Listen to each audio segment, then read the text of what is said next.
Welcome to PW only IAS. Good morning और स्वागत है आपका आज की प्रीलिम बूस्टर न्यूज डिस्कशन। चलिए शुरू करते हैं आज की डिस्कशन एक पहले आर्टिकल के साथ जो एक ऐसे वर्ग के बारे में बात करता है जिसको हम अक्सर इग्नोर कर दिया करते हैं। आपने कभी सोचा है जो पेंशनर्स होते हैं उनको हर साल तो पेंशन मिलती है, पर ये एश्योर कैसे किया जाता है कि वो जीवित है? इस काम को करने के लिए चाहे व्यक्ति कितना भी बुजुर्ग हो, उसको एक बार फिजिकली विजिट करना पड़ता था, या तो बैंक या फिर अपने ऑफिस के डिपार्टमेंट तक, कि प्रूव कर पाए कि हाँ वो अभी तक जीवित हैं और उनकी पेंशन उस साल भर चलती रहे। ये प्रोसेस हर साल चलता है। कोई व्यक्ति अगर बहुत ज़्यादा बीमार है या एज के साथ कई दिक्कतें आ जाती है तो क्या वो करना आसान होता है? बिल्कुल भी नहीं। और इस चीज़ों को रिजॉल्व करने के लिए इन पेंशनर्स को एक डिजिटल लाइफ सर्टिफिकेट देना शुरू किया गया, जिससे पता लग सके कि उन्हें फिजिकली जाके वेरीफाई ना करना पड़े। तो अभी इसका एक विशेष कैंप रन हो रहा है। जब ये कैंप रन हो रहा है तो हमें ये पता लगना चाहिए कि भाई ये क्या स्कीम है और क्या चीज़ है। तो डिजिटल लाइफ सर्टिफिकेट एक तरह का प्रमाण पत्र है कि आप जीवित हैं, जीवन प्रमाण पत्र की तरह ये है। और जो मिनिस्ट्री ऑफ पर्सनल है, एमओपी, ये इसको हैंडल करता है। और एमओपी का specifically department of pension and pension welfare वो इसको हैंडल करता है। ये इसका डिपार्टमेंट है, ये इसकी मिनिस्ट्री है, ये आपको याद होना चाहिए। तो अभी देश भर में लगभग 1900 कैंप लगाए जा रहे हैं और लाखों लोगों को ये सर्टिफिकेट दिए गए। इसका पता कैसे लगेगा? कोई व्यक्ति मोबाइल पर चाहे बायोमेट्रिक्स के थ्रू हो सकता है, वैसे अपने आप को इसमें एनरोल कर सकता है, या फिर थ्रू फेस रिकॉग्निशन, ताकि हमें ये पता रहे कि जो व्यक्ति है उसको सर्टिफाई किया जा रहा है, जीवन का प्रमाण दिया जा रहा है और प्रोसेस को सिंप्लीफाई किया जा रहा है। तो इससे किसी को फिजिकली जो बैंक है या जहाँ से पेंशन मिलता है, पेंशन डिस्ट्रीब्यूटिंग अथॉरिटी जो है, वहाँ जाना नहीं पड़ता है। आई थिंक ये डेटा थोड़ा गलत है, इस डेटा को थोड़ा सा भूल जाइए। आई थिंक अभी ऑल ओवर इंडिया 51 लाख के आसपास सेंट्रल गवर्नमेंट के पेंशनर्स हैं। तो मे बी ओवरऑल अगर सारे स्टेट गवर्नमेंट को भी मिला ले तो 1 से 2 करोड़ का नंबर होगा, 2 से 3 करोड़ का नंबर होगा पेंशनर्स का। 64.88 करोड़ यहाँ लिखा है, it's wrong data, please don't add it. तो अभी जितने पेंशनर्स हैं इंडिया में, उन सबको अगर हम डिजिटल लाइफ सर्टिफिकेट दे पाए तो बहुत ईजिली वो इस चीज़ का फ़ायदा उठा पाए। और ये सीधा सीधा जो ये सर्टिफिकेट है बेनिफिट करेंगी सेंट्रल स्टेट गवर्नमेंट के पेंशनर्स को, डिफेंस के पेंशनर्स को, रेलवेज, पीएसयू, यूनिवर्सिटी कॉलेज में जो पढ़ा रहे थे प्रोफेसर्स, उनके स्टाफ वगैरह वगैरह, और टेलीकॉम पोस्टल सर्विसेज में जो पेंशनर्स हैं उनको भी ये हेल्प करेगी। तो ये जो डिजिटल लाइफ सर्टिफिकेट, इसका रोल क्या है ये पता लग गया आपको। भाई क्या करेगा ये, ठीक है, कौन कर रहा है, who is responsible for distributing these things, किस मंत्रालय के अंतर्गत आ रहा है, ठीक है, इससे क्या फर्क पड़ रहा है, इकोनॉमिकली एफिशिएंट होगी, लोगों को दिक्कतें कम होंगी। और अभी धीरे धीरे करके जो मैक्सिमम लोग हैं वो इसमें चुन रहे हैं किस चीज़ को, बायोमेट्रिक्स को। कुछ लोग बायोमेट्रिक्स में स्पेसिफिकली 63% फिंगरप्रिंट को फॉलो करते हैं और अराउंड 31% फेस ऑथेंटिकेशन का इस्तेमाल करते हैं, ताकि ये जाना जा सके कि जिस व्यक्ति की पहचान की जा रही है वो वही व्यक्ति है। तो अभी तक लगभग 48 लाख से भी ज़्यादा डीएलसी जनरेट किए जा चुके हैं अगले 10 से 11 दिन के अंदर। ये भी इंपॉर्टेंट है कि डीएलसी इशू करने में कौन से राज्य टॉप पर है। तो हमेशा की तरह महाराष्ट्र, तमिलनाडु, वेस्ट बंगाल, उत्तर प्रदेश, कर्नाटका जैसे राज्य टॉप पर है। आप अक्सर देखोगे महाराष्ट्र, तमिलनाडु, गुजरात ऐसे राज्य इन कामों में काफ़ी आगे रहते हैं, तेलंगाना वगैरह भी। तो अब की बार इनके अलावा वेस्ट बंगाल, उत्तर प्रदेश भी इस लिस्ट में शामिल है। इसका फ़ायदा क्या होगा भाई? ऑफिस की विजिट कम होगी पेंशनर्स की। तो आप कहोगे इसका बस एक ही फ़ायदा है, बट आप जब भी कोई ऐसे आर्टिकल के बारे में अगर लिख रहे हो या पढ़ रहे हो या उसके इंपॉर्टेंट एस्पेक्ट को समझना चाहते हो, तो ये समझो कि विजिट बैंक पे इनकी कम होगी तो इसका फ़ायदा क्या है? जो बैंक के कर्मी हैं, बैंक वर्कर्स हैं, उनके ऊपर वर्कलोड घटेगा। अभी हर साल लाखों करोड़ों पेंशनर्स हैं जो विजिट करते हैं। मान लो अगर आप बैंक स्टाफ से बात करो, वो कहेंगे सर पासबुक पहले प्रिंट करना उनके लिए बहुत बड़ा एक झमेले का काम हुआ करता था। पूरे दिन उन्हें पासबुक ही प्रिंट करनी पड़ती थी। मगर पासबुक प्रिंट करने की रिक्वायरमेंट ही नहीं है, आपको एसएमएस के थ्रू ही सारा डेटा मिल जाएगा, आपके बैंक में कितनी इनकम, कितनी आउटकम हुआ है कैश फ्लो का। इसके आने से पहले बेचारों का आधा टाइम पासबुक प्रिंट करने में चला जाता था। तो अब वो टाइम बच रहा है, तो बैंक अपने ऊपर स्टाफ को कम कर सकते हैं, उनके स्टाफ ज़्यादा एफिशिएंटली उन चीज़ों पर फोकस कर सकते हैं जो ज़्यादा सर्विस के लिए इंपॉर्टेंट है। तो इस तरह की चीज़ें जब होती है तो डिजिटल कन्वीनियंस के साथ साथ फिजिकल कन्वीनियंस बढ़ता है, और लोगों के अलावा जो बैंक कर्मी हैं उनके लिए भी चीज़ें आसान हो जाती हैं। तो ये कहानी है डिजिटल लाइफ सर्टिफिकेट की, क्या होता है, किस मिनिस्ट्री का है, क्या इसका रोल है, हमने समझ लिया। अगले आर्टिकल पे जाते हैं जो बात करता है एएनआरएफ की, यानी अनुसंधान नेशनल रिसर्च फाउंडेशन की। अब अनुसंधान की इंग्लिश रिसर्च ही होती है, तो इसका नाम थोड़ा मिसोनामर सा है, बट चलो समझ जाते हैं क्या है एएनआरएफ, अनुसंधान नेशनल रिसर्च फाउंडेशन। भारत में क्या होता है, रिसर्च जहाँ की जाती है, मान लो रिसर्च के लिए सबसे बड़े इंस्टीट्यूशन कौन कौन से हैं? आप बोलोगे IISc, IIT Delhi, IIT Bombay, इन जैसे इंस्टीट्यूशंस में जहाँ सर्वाधिक रिसर्च होती है, क्या उनका इंडस्ट्री के साथ उतना कनेक्शन है इंडिया में? नहीं है। तो जो रिसर्च हो रहा है क्या उसको पेटेंट करके मार्केट में उतारा जा रहा है? नहीं उतारा जा रहा है। इसलिए इंपॉर्टेंट है कि इनोवेशन रिसर्च की पार्टनरशिप हो।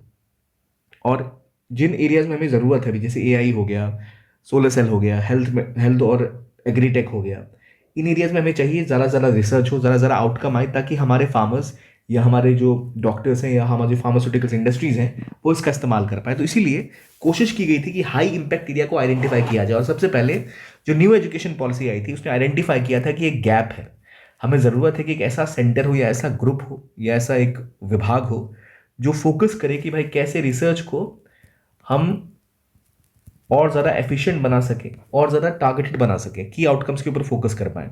इसीलिए इसमें सेंटर ऑफ एक्सेलेंस बनाने की बात आई, इंडस्ट्री के साथ कोलैबोरेट करने की बात आई। जैसे हम आईआईएससी की बात करते हैं, तो क्या आईआईएससी जैसा इंस्टीट्यूशन किसी छोटे इंस्टीट्यूशन के साथ कोलैबोरेट नहीं कर सकता जो नया खड़ा हुआ है? प्राइवेट सेक्टर की यूनिवर्सिटीज़ हो गई या स्टेट यूनिवर्सिटीज़ हो गई, ताकि स्टेट यूनिवर्सिटीज़ में भी ऐसा रिसर्च हो, एक hub and spoke model develop करने की बात हो। तो उसी को ध्यान में रखते हुए एएनआरएफ का पहली मीटिंग हुई इस बार, और उन्होंने पीयर प्रोग्राम स्टार्ट किया है। What is PAIR programme? PAIR programme का मतलब होता है partnership for accelerated innovation and research.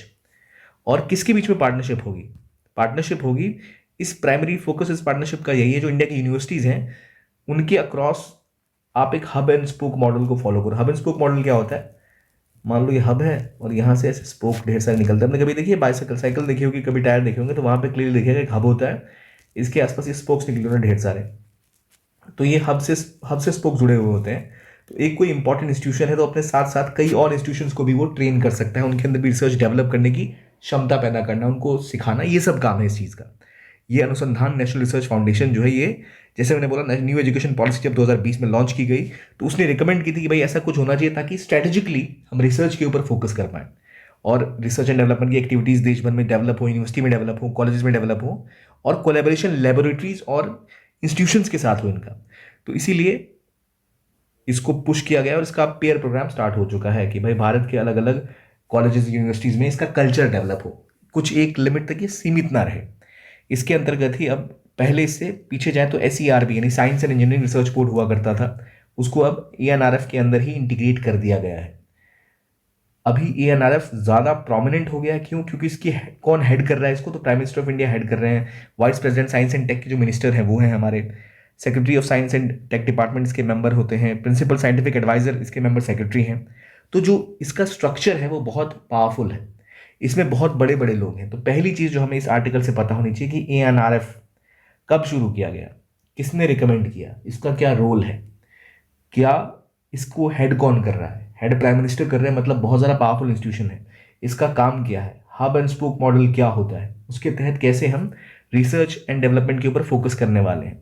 ठीक है, तो ये जो एएनआरएफ है इसका काम भी कुछ ऐसा ही है कि ग्रांट जो आ रहे हैं, बजट जो है, अकाउंट जो है, सब का हैंडल करने का काम भी एक तरह से कौन देखेगा ये सब काम? एएनआरएफ का जो गवर्निंग बॉडी है, जिसके अंदर प्राइम मिनिस्टर उसको लीड करेंगे कि भाई कितना ग्रांट दिया जाए, कहाँ पे फोकस कर रही है ये एएनआरएफ के अंदर अलग अलग प्रोग्राम्स लॉन्च किए जाएंगे। एक नई बॉडी एक तरह से है। इसका पीयर प्रोग्राम लॉन्च हुआ है ताकि रिसर्च और इनोवेशन इंडिया की यूनिवर्सिटीज़ में डेवलप हो सके, क्योंकि हमारे पास इंफ्रास्ट्रक्चर की कमी है। तो जो कम एरिया है उसका भी हम यूज़ करके कैसे बेहतरी कर सकते हैं, ये इसका उद्देश्य है। तो टॉप 200 जो इसमें रैंक स्टेट पब्लिक यूनिवर्सिटीज़ हैं और जो टॉप 100 NIRF की इंस्टीट्यूशंस हैं वो आकर इनमें कोलैबोरेट करेंगी। इसमें बाद में और चीज़ों को भी जोड़ा जाएगा। करना क्या है भाई? इसके थ्रू हम एक इकोसिस्टम क्रिएट करना चाह रहे हैं कि चीज़ें एक जगह लिमिटेड ना रहे, रिसर्च क्वालिटी इंजीनियरिंग इंस्टीट्यूशन में बढ़े। आईटी दिल्ली में ही, आईटी मुंबई में, आईटी मद्रास में ही क्यों ऐसा रिसर्च होता है? वो क्या छोटे मोटे इंजीनियरिंग कॉलेजेस जो बाकी देश भर में वहाँ नहीं हो सकता? तो रीजनल डाइवर्सिटी, इंफ्रास्ट्रक्चर की इंप्रूवमेंट और रिसर्च का कल्चर बढ़ाएगा, तब ये चीज़ें हो पाएंगी। इसके लिए कौन सा प्रोग्राम लॉन्च किया गया है? PAIR programme. पीयर प्रोग्राम किसने लॉन्च किया है? एएनआरएफ ने। ठीक है, एएनआरएफ क्या है हमने समझ लिया, मिनिस्ट्री कौन सी है वो भी समझ लिया, कौन इसके गवर्निंग बॉडी में ये भी समझ लिया। ठीक है, आगे बढ़ते हैं। अगला आर्टिकल बात करता है पहले बोडोलैंड महोत्सव के बारे में। बोडोलैंड कहाँ पर है, क्यों ये महोत्सव मनाया गया? देखिए, महोत्सव का इस्तेमाल होता है किसी भी एरिया के कल्चर को प्रमोट करने के लिए। कोई ऐसे एरियाज जिनको हम अक्सर इग्नोर करते थे उनको हाईलाइट करने के लिए। तो प्राइम मिनिस्टर मोदी भी पहुंचे यहाँ और उन्होंने कहा था कि इंडिया का जो पूरा नॉर्थ ईस्ट है including Bodoland, it is like India's Ashtalakshmi, एक ऐसा रीजन जहाँ प्रोस्पेरिटी है। उन्होंने बोला हमें ज़रूरत है कि इस रीजन को हम कॉन्फ्लिक्ट से बाहर निकाल कर इंटीग्रेट करें और जो यहाँ हाल में चीज़ें डेवलप हुई उस पर और फोकस कर सके। तो ये महोत्सव स्टार्ट किया गया। इससे होगा क्या? इस महोत्सव से होगा ये कि बोडोलैंड की जो जनता है और बोडोलैंड का जो कल्चर है, जो वहाँ के प्रोडक्ट्स हैं, वो मेन स्ट्रीम में आएंगे, उनके बारे में अवेयरनेस पैदा होगी, जैसे अभी हम डिस्कस कर रहे हैं, वरना बोडोलैंड के बारे में चीज़ें हमें नहीं पता चलती। जैसे इनका गमछा हो गया, हमें नहीं पता उसके बारे में। जो इनकी एक ड्रेस होती है जो महिलाएं पहनती है दोखाना, काफ़ी ज़्यादा कि वो एक जापानीज जैसे ड्रेसेस होती हैं उस तरह की होती है। तो आप कह सकते हो कि मेन स्ट्रीम में आएगा और प्रमोट होगा। जीआई टैग है इस प्रोडक्ट के पास।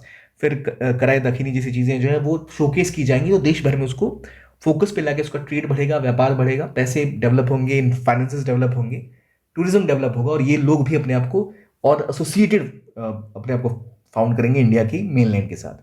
तो ये जो बोडो महोत्सव है, कल्चरल फेस्टिवल है, लैंग्वेज लिटरेचर कल्चर को बढ़ावा देगा। और peace and harmony for prosperous Bharat इस बार की इसकी थीम है। इसमें जो इंडिया के और जो इस रीजन के मेन कल्चरल चीज़ें हैं जो यहाँ पर डेवलप किया जाता है, चाहे वो दुखाना हो, गमसा हो, या फिर कराए दखीनी हो, इन सब को शोकेस किया जाएगा। प्लस यहाँ सेरीकल्चर का मतलब होता है रेशम के जो कीड़े होते हैं जिससे हम रेशम बनाते हैं, उसको उसका जो उत्पादन है उस पर फोकस किया गया है, वहाँ भी काम किया जाएगा। मानस नेशनल पार्क हो गया, इस पर फोकस किया गया है ताकि टूरिज्म बढ़े यहाँ पर। रिच बोडो कल्चर, ट्रेडिशनल, ये सब क्या है उन पे फोकस किया गया है, कैसे इन हेरिटेज का वो पार्ट है। 5,000 कल्चरल लिंग्विस्टिक इंथुजियास्ट जो इंडिया, नेपाल, भूटान और बाकी देशों से वहाँ पहुँचे, वो जानने के लिए कि भाई कैसा कल्चर है, क्या चीज़ें शोकेस की गई हैं, इसको मीडिया कवर कर रही है, तो चीज़ें प्रमोट होंगी। ये एक बहुत इंपॉर्टेंट इवेंट है और इसका रेलेवेंस समय के साथ और बढ़ेगा। फोकस किस पे कर रहा है भाई? ये फोकस कर रहा है बोडो ट्राइब के ऊपर। बोडो ट्राइब या बोडोलैंड कहाँ पर है? बोडोलैंड असल में किस किस राज्य के अंदर आता है? असम के अंदर प्राइमरीली। असम में ऑलरेडी एक बोडोलैंड टेरिटोरियल रीजन है, बीटीआर। इसके अंदर आपका एक स्पेसिफिकली इस पूरे रीजन में जो असम के अंदर अलग अलग, जिसे आप कह सकते हैं कम्युनिटी के लोग रहते हैं, अलग अलग ट्राइब्स के लोग रहते हैं। तो बोडो जो है वो एक इथनो लिंग्विस्टिक ग्रुप है जो असम में है, और वहाँ पर बीटीआर बोडोलैंड टेरिटोरियल रीजन है, जिसमें बहुत ज़्यादा गवर्नमेंट ने फोकस किया कि इनके पास ऑटोनॉमी होनी चाहिए, खुद का ऑटोनॉमी, ताकि वो खुद से अपने लिए डेवलपमेंट का काम कर सकें। उनके लोगों को, जो उस ट्राइब के लोग हैं, वो भी मेन स्ट्रीम में जुड़े और वो भी एम्पावर्ड हों, पॉलिटिकली भी, इकोनॉमिकली भी। जो बोडो लैंग्वेज है वो तिब्बतन बर्मीज फैमिली की है, इसको 8 शेड्यूल में जोड़ा जा चुका है, इसको ऑफिशियल रिकॉग्निशन मिली हुई है। जो बोडोलैंड टेरिटोरियल काउंसिल है वो स्टैब्लिश किया जाता है, जिसके पास कई चीज़ें ऐसी हैं जहां वो खुद से निर्णय ले सके। 6 शेड्यूल के अंतर्गत इसको रखा गया है। यहाँ लेजिस्लेटिव पावर्स है बीटीसी के पास, और जुडिशियल पावर्स भी कुछ होती हैं। तो ये इसको बहुत एक इंपॉर्टेंट स्टेप बनाती है इस रीजन में। जो लोगों की डिमांड थी कि उनको गवर्नेंस में हिस्सेदारी चाहिए या उनको डिसेंट्रलाइजेशन, हम डेलीगेशन की बात करते हैं, वो प्रोवाइड किया गया बोडोलैंड टेरिटोरियल काउंसिल के तहत। और ये चीज़ों की वजह से ये रीजन जहाँ बहुत ज़्यादा दिक्कतें थी एक समय में, 1990 60 से 90s तक कॉन्फ्लिक्ट बहुत ज़्यादा थे, पर बाद में चीज़ें थोड़ी सी अब नॉर्मलाइज हो रही हैं। और ऐसे इवेंट्स, और जैसे बीटीसी ने एक बड़ा रोल इसमें निभाया, वैसे इवेंट्स और इसको आगे लेके जाएंगे। और 2020 में इनके साथ हमारा एक पीस अकॉर्ड हुआ था सेंट्रल गवर्नमेंट, असम गवर्नमेंट और बोडो ग्रुप्स के बीच में, जिसके बाद से वायलेंस और कॉन्फ्लिक्ट यहाँ लगभग खत्म सा हो गया है। पीस और डेवलपमेंट के ऊपर फोकस किया गया है। इस अकॉर्ड के बाद यहाँ पर इंफ्रास्ट्रक्चर को पुश किया गया। 4,000 जो पहले नेशनल डेमोक्रेटिक फ्रंट बोडोलैंड के जो कैडर था उनको रिहेबिलिटेट किया गया। डेवलपमेंट प्रोजेक्ट्स के ऊपर खर्च किया गया है। सेंट्रल गवर्नमेंट ने 1,500 करोड़ का पैकेज भेजा है। और इससे पहले भी ना, ये सब जो हुआ बोडोलैंड का अकॉर्ड, ये 2020 में हुआ, लेकिन इससे पहले भी इस रीजन को हमने फोकस में लिया हुआ था। बोडोलैंड को एक स्पेशल स्टेटस जो दिया गया था 6 शेड्यूल के अंतर्गत, यहाँ पर जो ऑटोनमस डिस्ट्रिक्ट काउंसिल्स का प्रोविजन था, जो, क्योंकि आप देखो पहली बात, भारतीय संविधान में 6 शेड्यूल क्या दर्शाता है? ये दिखाता है कि इंडिया में कैसे जो किसी रीजन की स्पेसिफिक नीड्स हैं उसको फोकस किया जाता है। ये दिखाता है कि हमारा जो फेडरलिज्म है वो एसिमेट्रिक है, यानी कुछ जगहों पर, कुछ एरियाज में कुछ लोगों को अगर विशेष रिक्वायरमेंट है तो उनके लिए वो स्पेस दिया जाता है। इसी के तहत यहाँ पर कई ऐसे जो इलाके हैं वहाँ पर ट्राइबल एरियाज हैं। ट्राइबल एरियाज में उनकी एक विशेष तरह की जीवन शैली है जिसको सम्मान में लेकर गवर्नमेंट ने कई तरह के ऑप्शंस दिए। उनमें एडीसी, ऑटोनमस डिस्ट्रिक्ट काउंसिल का प्रावधान है कि वहाँ के लोग कुछ अपने हिसाब से अपने पावर्स, फंक्शंस और कुछ एडमिनिस्ट्रेटिव, जुडिशियल, जो फाइनेंशियल पावर्स इनके लोगों के पास रहे, जो एडीसी खुद से डिसाइड करती है। तो ये ट्राइबल कम्युनिटी को खुद को गवर्न करने में, खुद के डिसीजन लेने में, खुद के लॉज को प्रोटेक्ट करने में, खुद की आइडेंटिटी को प्रोटेक्ट करने में एक बड़ा रोल निभाता है ताकि उनकी कल्चरल आइडेंटिटी इंटैक्ट रहे। तो ये बोडोलैंड ऑलरेडी उस इलाके में आता है। और उसके बाद हम एडीसीज के अलावा बोडोलैंड का जो काउंसिल है उसके अलावा अब इसमें हम कल्चरली नेशन वाइड इसको और प्रोमिनेंस देने की बात कर रहे हैं। एडीसी की जब हम बात करें, एडीसी क्या कर सकती है और सिक्स शेड्यूल में कौन कौन से राज्य जाते हैं। पहले सिक्स शेड्यूल के अंदर कौन कौन से राज्य हैं, देखिए सिक्स शेड्यूल के अंदर एमएटीएम, ठीक है, ये फॉर्मूला है इसका एमएटीएम। एमएटीएम में आपके राज्य जो आते हैं वो है मेघालय, त्रिपुरा, मिजोरम एंड असम, एमएटीएम, ठीक है। तो इसके अंदर असम आता है। असम के अंदर आप बोडोलैंड का रीजन देख लो जहां पर फोकस किया गया इन चीज़ों के ऊपर, ठीक। तो बोडोलैंड, असम में खाली सिर्फ बोडोलैंड ही नहीं है, इसके अलावा और भी ग्रुप, जैसे मेघालय का मान लो खासी ग्रुप की बात कर लो, चकमा ग्रुप है उसकी बात कर लो, फिर आप असम में करबी एंगलोंग की बात कर लो। ये सब अलग अलग ऑटोनमस काउंसिल है जो ऑलरेडी हैं असम के अंदर, 3 असम के अंदर हैं। तो उसके अलावा मेघालय में भी है। तो ये जो काउंसिल होते हैं जिनके पास अपनी खुद की कुछ लेजिस्लेटिव पावर्स हैं, लॉ बनाने की, फाइनेंशियल पावर्स हैं और जुडिशियल पावर्स हैं, ताकि अपनी आइडेंटिटी को ये प्रिजर्व कर सके। तो इसी वजह से एक इंपॉर्टेंट रोल निभाते हैं उस एरिया के डेवलपमेंट में। यहाँ आपको लिस्ट मिल जाएगी। असम में जैसे 3 है, दीमा हसाओ, करबी एंगलोंग, बोडोलैंड, त्रिपुरा का त्रिपुरा ट्राइबल एरियाज, मिजोरम का चकमा, लाई ऑटोनमस, मारा autonomous district council. In council के पास अपनी खुद की पावर्स हैं। फिर मेघालय में जयंतिया, खासी, गारो हिल्स, तीनों हिल्स के अपने अपने ऑटोनमस काउंसिल हैं उस ट्राइबल ग्रुप्स के लिए। तो ये एक इंपॉर्टेंट रोल निभाती है इनको मेन स्ट्रीम में जोड़ने के लिए। तो इसीलिए बोडोलैंड महोत्सव जो हुआ है, तो बोडोलैंड कहाँ है भाई, असम में है। बोडोलैंड को सॉल्व करने के लिए इशू क्या दिया गया, इन्हें थोड़ी सी अपनी खुद की डिसेंट्रलाइज करके पावर दी गई। उसके लिए यहाँ पर एक क्या बनाया गया, बोडोलैंड टेरिटोरियल काउंसिल स्टैब्लिश किया गया, जो ऑटोनमस डिस्ट्रिक्ट काउंसिल है जहाँ पे इनके पास खुद की पावर्स हैं। फिर अभी आप बोडोलैंड अकॉर्ड की बात करते हो, अब यहाँ पर हम बोडोलैंड महोत्सव कर रहे हैं। तो इन सब चीज़ों पे जो रूल है वो हम समझ रहे हैं, ठीक है। अगला, बोडोलैंड से बहुत दूर जाते हैं केरला में, जहाँ पर थिरुसुरपूरम फेस्टिवल होता है। और यहाँ पर केरला की हाईकोर्ट ने एक जजमेंट दी है कि तिरुसुरपूरम फेस्टिवल, जहाँ पर ऐसे बड़े बड़े हाथियों को परेड कराया जाता है बिल्कुल सजा के, सुसज्जित करके, और ये एक बहुत फेमस फेस्टिवल है, लाखों की भीड़ यहाँ आती है। लेकिन यहाँ बोला गया कि काफ़ी स्ट्रॉन्ग गाइडलाइंस दिए गए हैं कि जो एलिफेंट्स को आप यहाँ यूज़ करते हैं, आप उसको इंश्योर करें कि उनकी जो गाइडलाइंस है वो फॉलो हो। यहाँ ये बोला गया कि जब यदि आप एलिफेंट्स को यूज़ करोगे तो आपको परेड को रेगुलेट करना पड़ेगा। पहले एलिफेंट को परेड में यूज़ करने से पहले आपको कुछ बेसिक मानक पूरे करने पड़ेंगे कि आप उनको 3 घंटे से ज़्यादा एक टाइम परेड नहीं करवा सकते। 2 परेड्स के बीच में 3 दिन का रेस्ट होना चाहिए। इसके अलावा जब उनको परेड कराया जाए तो प्रॉपर डिस्टेंस होना चाहिए, ताकि भगदड़ ना मचे, वो डरे ना, उनको परेशानी ना हो। जिस एरिया में रखा जा रहा है वो क्लीन और स्पेशियस होना चाहिए। जब आप पब्लिक रोड्स पे लेके जाते हो तो वो दिन में नहीं कर सकते आप, उससे लोगों को दिक्कतें हो सकती हैं। और जो केरला कैप्टिव एलिफेंट रूल्स है 2012 के, उसको आपको पूरी तरह इन्फोर्स करना पड़ेगा। ये सब क्यों हो रहा है, देखिए पहली बात ना, इतने बड़े बड़े हाथी, मजिस्टिक हाथियों का इस्तेमाल मंदिरों में किया जाता है इस परेड में, इस फेस्टिवल में। तो जो एलिफेंट राइट्स हैं, एनिमल राइट्स, वो थोड़े से डिस्टर्ब होते हैं। प्लस इंडिया में ऑलरेडी कैप्टिव में आप कई वाइल्ड एनिमल्स को रख नहीं सकते, और एलिफेंट को पहले तो बहुत ज़्यादा कई जगहों पर इनके साथ दुर्व्यवहार किया जाता था। अब ऐसे फेस्टिवल जहाँ पर एक कल्चर की आइडेंटिटी का पार्ट है और जिनको यहाँ बहुत रिस्पेक्ट दी जाती है, अगर आप देखें इस फेस्टिवल में जिन जिन एलिफेंट्स का यूज़ किया जाता है उनको एक तरह से पूजा जाता है। सो वो चीज़ें अच्छी हैं, कल्चर का पार्ट है। लेकिन कोर्ट कह रही है कि आप कम से कम ये ध्यान रखो कि इनके लिए पूरे सिस्टम हो, सेटअप हो। और सुप्रीम कोर्ट का डिसीजन भी पहले आया था कि वाइल्ड लाइफ रेस्क्यू और रिहेबिलिटेशन सेंटर बनेंगे, और उसमें आपको कितना ध्यान रखना ज़रूरी है एनिमल्स का, ऐसे किसी कल्चर एक्टिविटी में उनको यूज़ करने से पहले। और किसी भी रिलीजन में एनिमल का यूज़ मैंडेटरी नहीं है, इसलिए कोई एक मैंडेटरी प्रैक्टिस नहीं है। हाल में ही चाहे हिजाब का केस हो या बाकी केसेस हो, वहाँ हमने देखा कि कोर्ट अक्सर कहती है कि एक रिलीजन के लिए मैंडेटरी चीज़ें कौन सी हैं, अगर मैंडेटरी नहीं है तो आप उसको मत करो, अगर किसी को दिक्कत हो रही है तो यहाँ हालांकि इसको बैन नहीं किया गया, पर एक नियम बनाया गया कि आप इनको पालन करो। और दिक्कत ये आ रही है कि इतने स्ट्रिक्ट रूल्स हैं कि अब इस मंदिर की अथॉरिटीज़ का कहना है कि अगर इतने स्ट्रिक्ट रूल्स को हम फॉलो करेंगे तो हम अपने कल्चरल प्रैक्टिस को फॉलो ही नहीं कर पाएंगे, इतनी दिक्कतें आने वाली हैं। तो इसलिए अब देखते हैं आगे क्या होता है। लेकिन त्रिशूर का ये जो फेस्टिवल है काफ़ी एक कल्चरल आइकन, एक फेस्टिवल एक तरह का, ये आज से चला नहीं आ रहा, सालों से चला आ रहा है। ये असल में राजा रामा वर्मा जो थे 1790 से के टाइम के, और 1800 के आसपास से स्टार्ट हो चुका था ये।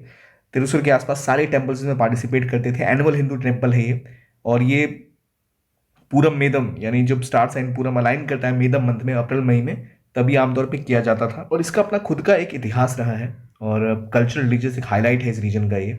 इसमें एलिफेंट परेड होती है, फायर प्ले डिस्प्ले होता है, परसिक्यूशन का इस्तेमाल होता है, और इसमें जो 7वां दिन होता है उस दिन कंक्लूड होता है। 7 दिन चलने वाला फेस्टिवल है जिसमें पक्कल पूरम, डे पूरम भी कहते हैं, वो होता है।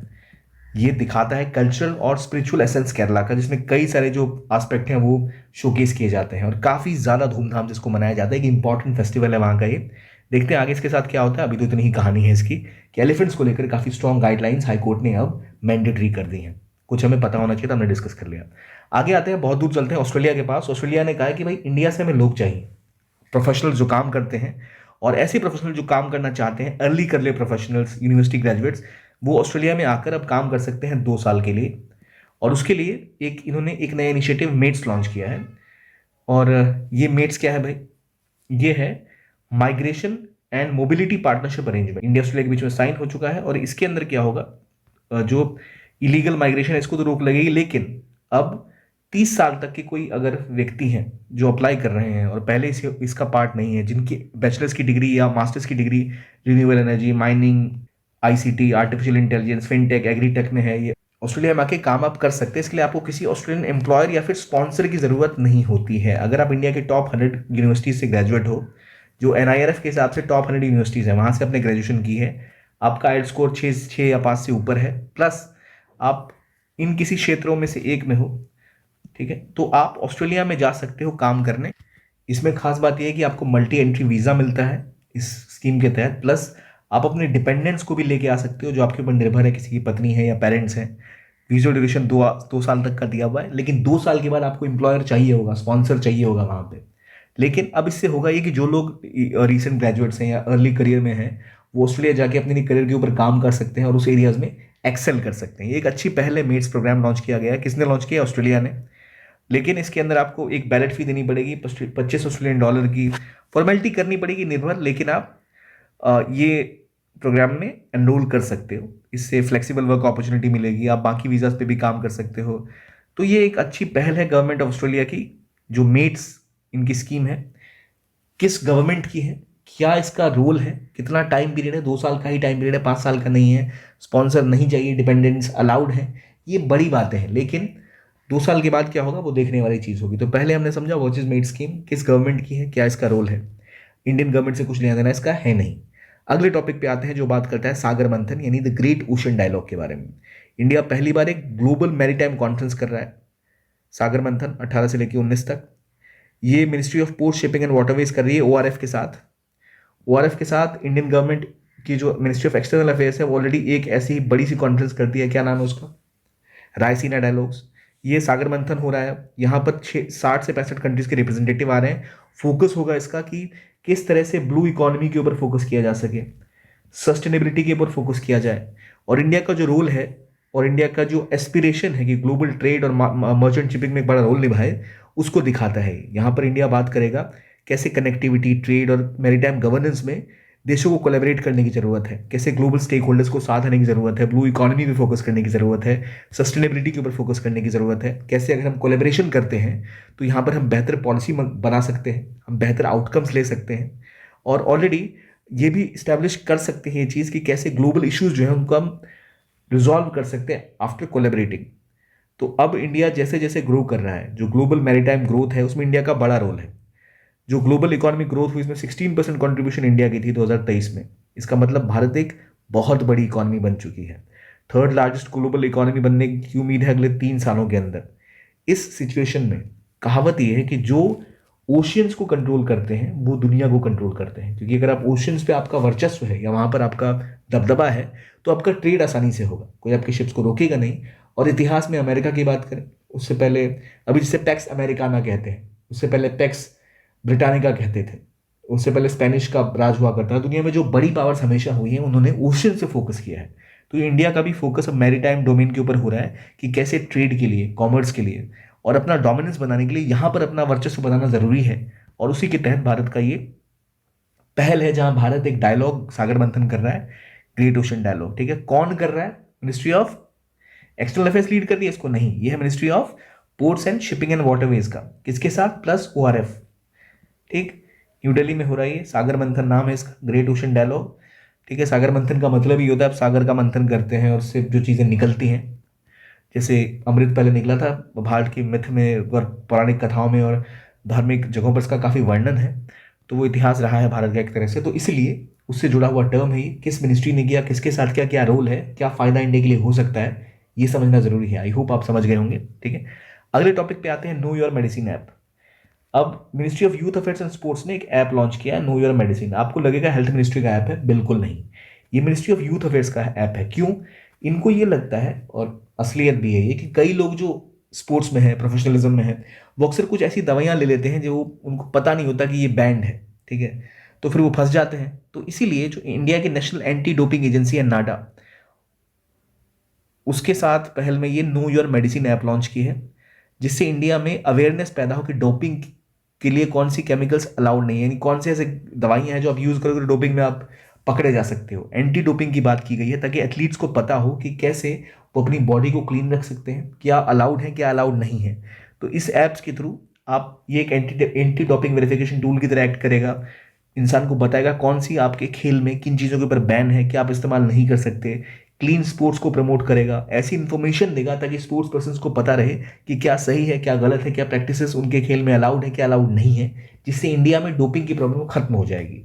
और एक अच्छी पहल है, हमें याद रखिए, जैसे आप नो योर मेडिसिन ऐप का नाम पढ़ेंगे एग्जाम में, आपको हेल्थ मिनिस्ट्री की होगी ऐप, लेकिन नहीं, ये असल में नाडा और union minister of youth affairs and sports के कोलेब्रेशन में लॉन्च की गई है। ठीक है, क्यों स्पोर्ट्स और यूथ अफेयर्स का रोल है? क्योंकि ये स्पोर्ट्स को क्लीन रखने के लिए लॉन्च की गई है। याद रखिएगा, अब काफ़ी समय पहले रशिया के कई सारे एथलीट्स को बैन किया गया था डोपिंग के चक्कर में। और इंडिया में नाडा, नेशनल एंटी डोपिंग एजेंसी, जो एक रजिस्टर्ड सोसाइटी है, 2005 में स्टार्ट की गई थी। इंडिया में डोप फ्री स्पोर्ट्स को डेवलप करना, फेयर प्ले को बढ़ावा देना, एथिकल प्रैक्टिसेस को बढ़ावा देना, इनका रोल है।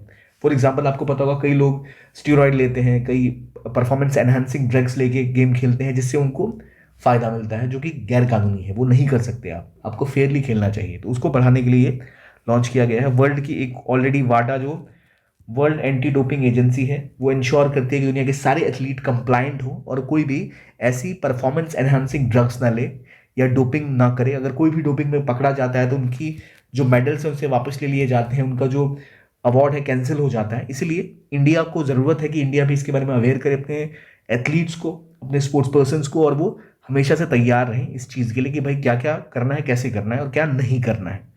तो वाडा की तर्ज पर इंडिया में नाडा बना। नाडा के लिए इंडिया का नेशनल एंटी डोपिंग एक्ट 2022 में पास किया गया कि इंडिया स्पोर्ट्स में कैसे एंटी डोपिंग एक्टिविटीज़ को बढ़ावा देगा। और ये यूनेस्को की जो इंटरनेशनल कन्वेंशन है अगेंस्ट डोपिंग इन स्पोर्ट्स, उसको इन्फोर्स करता है इंडिया में और इंश्योर करता है कि इंडिया कमिट करेगी जो ग्लोबल स्टैंडर्ड्स हैं, हम उसी हिसाब से इंडिया में स्पोर्ट्स को आगे रख रहे हैं। Again, know your medicine app, ministry कौन सी इसको लॉन्च कर रही है? नाडा के साथ कोलेबरेट किया है। नाडा क्या है, वाडा क्या है, नाडा किस एक्ट के अंतर्गत बनता है, क्या इसका रोल है, ग्लोबल क्या प्रैक्टिसेस हैं, ये हम समझ गए। ठीक है, अगले क्वेश्चन पे आते हैं। SDS, student direct stream. हमने देखा अभी ऑस्ट्रेलिया की एक स्कीम जहां वो इंडियन प्रोफेशनल्स को बुला रहे हैं, और ये एक ऐसा देश है जो कह रहा है भाई हमें नहीं चाहिए। कनाडा, कनाडा ने अपना स्टूडेंट डायरेक्ट स्ट्रीम बंद कर दिया। एक वीज़ा प्रोग्राम था जिसके तहत कई स्टूडेंट्स को फास्ट ट्रैक ऑप्शन मिल जाता था, उनकी स्टडी परमिट्स काफ़ी इजीली पास हो जाती थी, उनको बाद में वहाँ पीआर यानी परमानेंट रेजिडेंसी मिलने में भी फ़ायदा पहुँचाती थी ये स्कीम्स। इसमें टारगेट किया गया था कुछ देशों को, जैसे India, Vietnam, Pakistan, China, Thailand जैसे देशों को, लेकिन अब इन्होंने इसको रोक दिया। इनका ये कहना है कि भाई एसडीएस की वजह से, स्टूडेंट डायरेक्ट स्ट्रीम की वजह से, कई सारे जो ऐसे स्टूडेंट्स थे जो क्वालिटी स्टडीज़ नहीं कर रहे थे वो कनाडा में आ गए। टोरंटो की जनसंख्या बहुत ज़्यादा बढ़ रही है, कई सारे लोग यहाँ आ रहे हैं, तो इन्होंने कहा कि अब ये वीज़ा प्रोसेसिंग का सिस्टम जहाँ चीज़ों को एक्सपीडिएट किया जाता था, जल्दी प्रोसेस कर दिया जाता था, वो अब नहीं होगा। 14 कंट्रीज़ को प्रायोरिटाइज किया था इसके अंदर। इंडियन स्टूडेंट्स काफ़ी प्रेफर करते थे इसको कि तुरंत अप्रूवल मिलता था, लेकिन अब इसको उन्होंने बोला कि मिसयूज़ हो रहा है और हम अपनी जनसंख्या को लेकर और रिसोर्सेज के स्ट्रेन को लेकर इसको कम कर रहे हैं। 2024 में बोला कनाडा ने कि वो 8% तक परमिट कम करेगा और अगले साल फिर 10% कम करेगा। तो कनाडा में जो इंडियन लोग काम करने जाते हैं, पढ़ने जाते हैं, उनकी संख्या लगातार गिरेगी और अब वीज़ा अप्रूवल में काफ़ी समय लगने वाला है। तो ये है एसडीएस प्रोग्राम कनाडा का, जो उन्होंने डिसकंटिन्यू कर दिया, आगे नहीं जारी रखा है इसको। तो इसका प्रभाव इंडियन स्टूडेंट्स पे ज़्यादा पड़ने वाला है। नतीजा ये हो रहा है, कई इंडियन स्टूडेंट्स वहाँ पर अब बोल रहे हैं कि हमें अजाइलम दे दो। अजाइलम मतलब आपको ये कहना होता है कि आपके देश में आपकी जान को खतरा है, तो इसलिए सरकार हमें आप अपने देश में जगह दे दीजिए, अगर हम अपने देश में जाएंगे तो हमारी जान को खतरा है। और एप्लीकेशन अचानक से बूस्ट हो गई वो, तो वहाँ की गवर्नमेंट को पता लग चुका है कि भाई अब लोग ये बहाना बना रहे हैं कनाडा में एंटर करने के लिए। तो इस चक्करों में शायद वहाँ भी बंद होगी चीज़ें। लेकिन अभी जो ये एसडीएस प्रोग्राम को डिसकंटिन्यू किया गया, उसका नुकसान इंडियन स्टूडेंट्स को बहुत ज़्यादा होगा। अब उनको प्रोसेसिंग में पैसे ज़्यादा देने पड़ेंगे, टाइम ज़्यादा लगेगा, एप्लीकेशन का प्रोसेस बहुत ज़्यादा कॉम्प्लेक्स हो जाएगा, क्योंकि जो एसडीएस प्रोग्राम था इसकी खास बात थी कि ये वीज़ा एप्लीकेशन को बहुत सिंप्लीफाई कर देता था, और अगर आप इंडिया से हैं तो आपको जल्दी अप्रूवल भी मिल जाता था। तो इसलिए जो लोग ऐसा मानते हैं ना कि यहाँ से बैचलर्स करके कनाडा में मास्टर्स करेंगे और फिर हाई स्टडीज़ के लिए कहीं और जाना है, यूके या ऑस्ट्रेलिया या वहीं सेटल होना है, वो सब चीज़ें आसान हो जाती थी। अब स्टूडेंट्स को एडमिशन में क्लैरिटी नहीं होगी कि मिलेगा नहीं मिलेगा, मिलेगा तो वीज़ा मिलेगा नहीं मिलेगा, बड़ी दिक्कतें बढ़ जाएगी, अनसर्टिनिटी बढ़ जाएगी इमिग्रेशन में। तो ये एक कंसर्न इंडिया के लिए है। नतीजा ये है कि जब इंडिया और कनाडा के संबंध सुधरे तब इंडिया और कनाडा कोई एग्रीमेंट करें ताकि इन चीज़ों को स्ट्रीमलाइन और बेहतर तरीके से कोऑर्डिनेट किया जा सके। ये बात हो गई एसडीएस प्रोग्राम की, स्टूडेंट डायरेक्ट स्ट्रीम के बारे में। ठीक है, ये जो स्कीम है किस देश की थी? कनाडा की थी। इसको रोक दिया गया। 14 देशों में इंडिया भी था जहां के स्टूडेंट्स को प्रायोरिटी दी जाती थी। आई होप क्लियर है। चलिए अगले पे आते हैं। Inauguration of first trilateral power transaction. 3 देशों के बीच में एग्रीमेंट हुआ है कि वो एक दूसरे के साथ पावर ट्रांजैक्शन करेंगे, जिसमें एक है इंडिया। इंडिया का कहना है कि नेपाल जो एक ऐसा देश है जो पावर को बेचता है, पावर सरप्लस कंट्री है, ठीक है, पावर प्लस प्लस। पहले क्या था, इंडिया एक पावर डेफिशिएंट कंट्री थी, भारत को बिजली की आवश्यकता थी, भारत नेपाल से बिजली खरीदा करता था। लेकिन अब क्या हो गया कि भारत भी पावर सरप्लस हो गया, भारत के पास भी बिजली का जितना डिमांड है उससे ज़्यादा उत्पादन करने की क्षमता है। तो भारत फिर नेपाल से क्यों बिजली खरीदे? और भारत इसके अलावा भूटान से भी बिजली खरीदता है। तो इन 2 देशों से, क्योंकि ये दोनों देश लैंड लॉक्ड हैं, भारत के अलावा कहीं किसी को बिजली बेच नहीं सकते, तो ये भारत को ही बिजली बेचते हैं। अभी भी भारत इनसे खरीदता है दोस्ती के खातिर, और कई और कारण भी है। प्राइस पॉइंट इनका थोड़ा बढ़ रहा है, ये चाहते हैं ज़रा पैसे दे इंडिया हमें। इंडिया कहना है भाई एक तो पहले आपसे हम बिजली खरीद रहे हैं जिसकी हमें ज़रूरत नहीं, हम खुद प्रोड्यूस कर सकते हैं, लेकिन आप ज़्यादा कीमतें भी मांग रहे हैं। पर उनका कहना है भाई हम करें तो करें क्या, डिपेंडेंसी है हमारी, किसको बेचेंगे, आप ही है हमारे आसपास।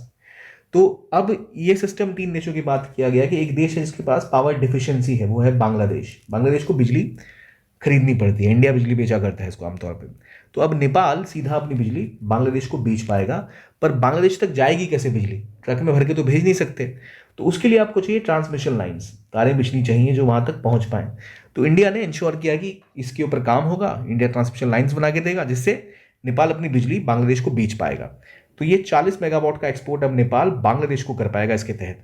तो ट्रीपैट्रिएट पावर सेल्स एग्रीमेंट है।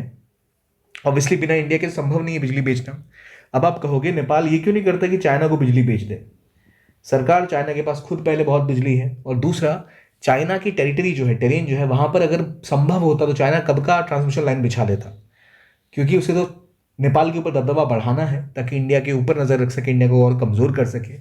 लेकिन वो ऐसा टेरेन है हिमालय वाला जहां से आप ट्रांसमिशन लाइन्स लगाओगे तो वो उतना फायदे का सौदा नहीं है, वो हो ही नहीं पाएगा, होगा भी तो बहुत मुश्किल होगा, इसीलिए वो संभव नहीं है। इसलिए इनको इंडिया की ज़रूरत है हमेशा से। आसपास बांग्लादेश है तो चलो भाई बांग्लादेश को बिजली चाहिए, तो उसके लिए एक ट्राइलेटरल पावर ट्रांजैक्शन एग्रीमेंट हो चुका है कि भाई अब यहाँ से बिजली वहाँ तक पहुँच पाएगी। कौन कौन से देश इन्वॉल्व हैं? इंडिया, नेपाल और बांग्लादेश। ठीक है। एनटीपीसी विद्युत व्यापार निगम भारत का, नेपाल इलेक्ट्रिक अथॉरिटी और बांग्लादेश पावर डेवलपमेंट बोर्ड ने ये किया है। इससे होगा क्या भाई? देखो ये जो रीजन है ना, इसमें सब रीजनलिज्म को बढ़ावा मिलेगा। पावर ट्रांसफर हो रहा है तो इन तीनों देशों के बीच में ट्रस्ट बढ़ेगा। ऑलरेडी हम बांग्लादेश से परेशान है भाई, शेख हसीना के बाद वहाँ पे जब से मोहम्मद यूनुस आए हैं वो लगातार पाकिस्तान के करीब जा रहे हैं, कभी चाइना के करीब जा रहे हैं। अब तो इसके बाद थोड़ी सी चीज़ें और हम कह सकते हैं स्टेबलाइज होगी दोनों देशों के बीच में।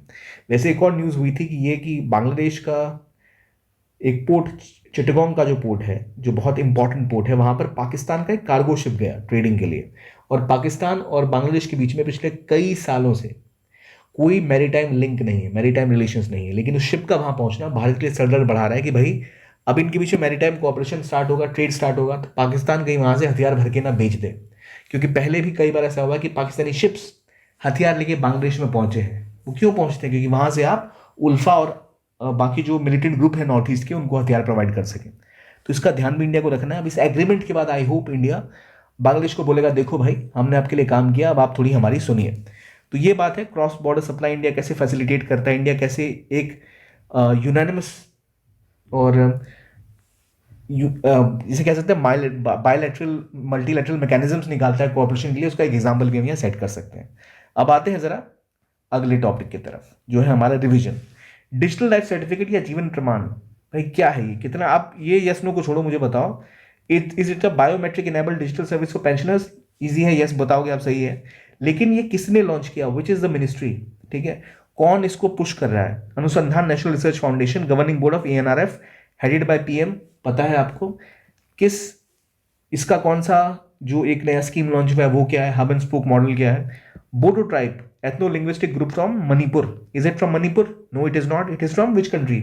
इंडिया। Which state? असम। इसके अलावा और कौन कौन से ऐसे एरियाज हैं जहां पर एडीसीज हैं? 6 शेड्यूल में लैंग्वेजेस ऑफिशियल इंडिया की वो बात की जाती हैं, या कोई और शेड्यूल है इसके लिए, या 8 शेड्यूल है? 6 शेड्यूल में कौन से राज्य जाते हैं? 8 शेड्यूल में कितनी लैंग्वेजेस आती हैं? तिरुसरपूरम फेस्टिवल कहाँ का है भाई? उड़ीसा का नहीं है, फॉल्स है, पता ही हमें। तो कहाँ का है? केरला का है। क्यों न्यूज़ में है? क्या दिक्कतें हैं, क्या चीज़ें हैं? आई होप पता लग गई आपको। तो ये था आज का सेशन। आई होप आपको अच्छा लगा हो। देखने के लिए बहुत बहुत धन्यवाद। Keep on watching PW only IAS।